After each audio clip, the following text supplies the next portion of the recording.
честваме Деня на народните будители, хората, които са ни научили да вярваме в знанието, вярата и добротата. Те ни показват, че словото е сила, която пази народа жив. Когато пеем, ние продължаваме тяхното дело, защото песента съхранява нашата памет и нашата признателност. Музиката ни събира минало, настояще и бъдеще на България. Да се знае, да се помни, че България е жива. На водителите скромни, българинът китка свива. Да се знае, да се помни, че България е жива.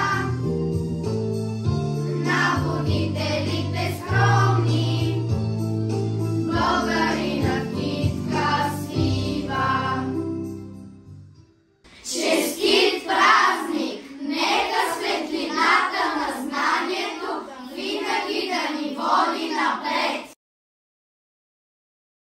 Умовете, брани от българското слово, тъй като вълшебно цвете да разцъфне то отново. Знам, книжовниците стари, силите си не пестили, с книги, вестници, буквари, българският дух крепили.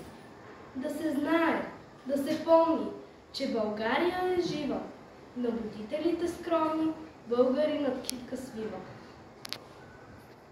Благороден, тихо скромно, ден след ден, карате духа свободен да полита укрилен. Умовете и душите, знанието да огрее, безпросветността душите, че напредък няма с нея. Пълен пътят е с несрети, ала с неугасващ план. Не унивайте, будете, днес поклон и слава вам. Звучна и красива българската реч, като билка ме убива, води ме далеч, в нея миналата слава песено звъни и с надежди озарява бъдните ни дни.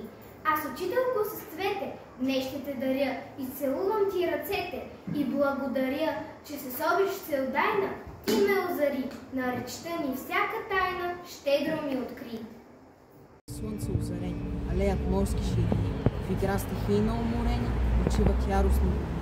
И кораба се носи леко, с попътни тихи ветрове, и чезнете в мъгли далеко, вии родни брегове. И някога за път обратен, едва ли ще удари час, вода изсушен е обятен, но светът ще бъде сън за нас. А Вардар, Дунав и Марица, Балкана, Странджа и Пирин ще греят нам до гроб зарица сред споменът един.